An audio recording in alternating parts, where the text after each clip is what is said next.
I'm back again doing some Yu-Gi-Oh! Link Evolution on the Wii.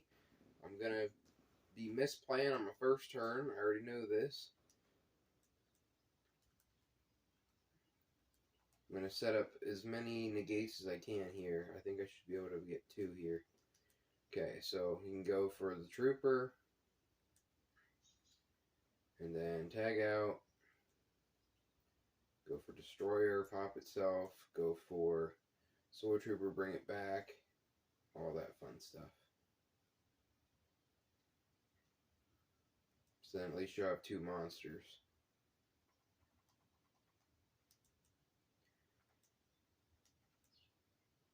And then, so the Destroyer will die, and then it'll float down.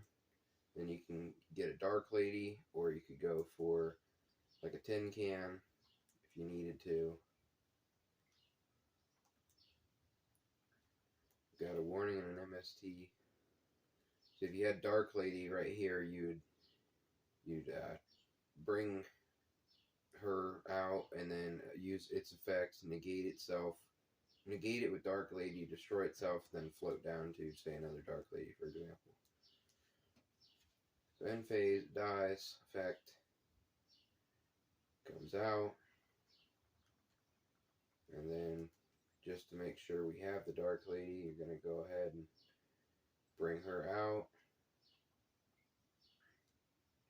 And then, if Strawman lives, you'll have Destroyer for next turn.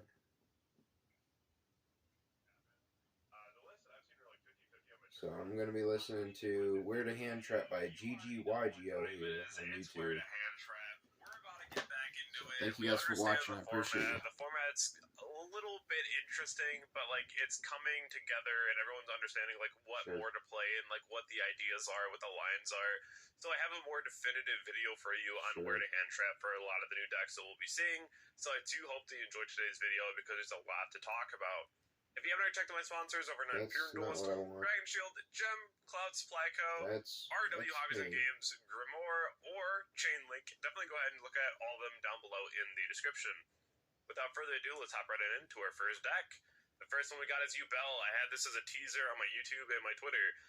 So just kind of talk about this. One thing that I really want to note here is a lot of people ask me, do you just imperm the Samsara? Well, there's a huge problem with that because like if you imperm the Samsara and then they just get it back with like the Grave Squirmer, then it's a little awkward because it feels like you wasted a hand trap.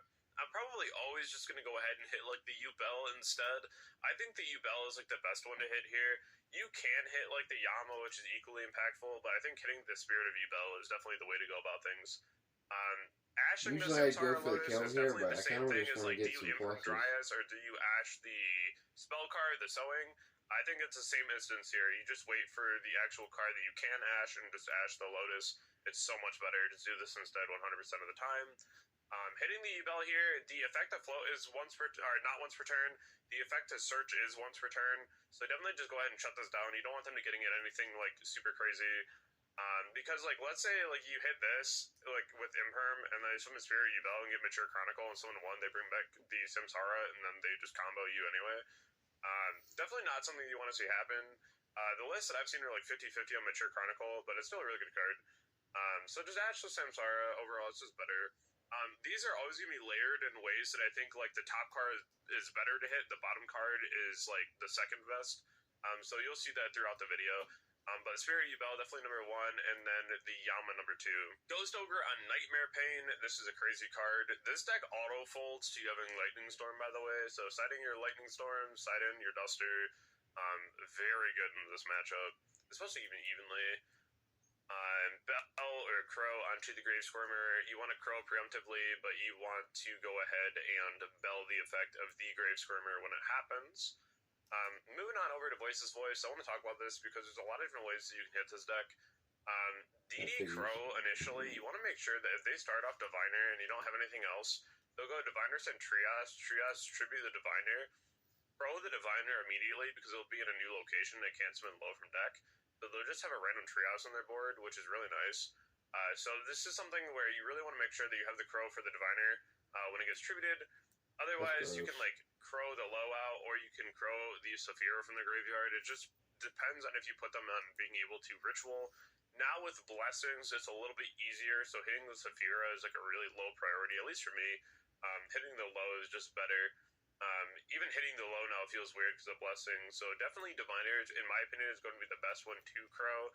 But you have to make that judgment call as you're playing because sometimes they don't open diviner. But it is very good overall. You also, if you have a game plan to like clear their board, you can also just like throw the prayers out of their graveyard, which is pretty good too. It also shuts off access to them summoning the old man out of their hand unless they just hard summon it from deck as well. So a lot of things you got to consider. The other imperm on diviner, I think anything else is pretty mid. Like you can hit like the low if you want to, but it just feels really mid. Mourner onto the Skull Guardian. This is just the best one in my opinion. Ogre on the barrier, you can hit Blitzing. It's just like lower impactful. Really? I'd rather just hit the barrier. It's a lot Another better because this swords. card's really annoying to play against. So then they have to put up a new one if they want to have like no targeting, right? So highly recommend this one for sure. This one is a little backwards in my opinion. I'd probably rather hit the pre-prep over like a Saphira. You can hit Saphira though. They're kind of like the same thing. It doesn't really matter. But if you have Asher Bell and they lead one of these, you're just going to hit either one, right? Like whichever one hits first, you're just going to Asher Bell. This matchup can be pretty difficult because it's really good at just doing one thing, and usually decks that do that can do it very well.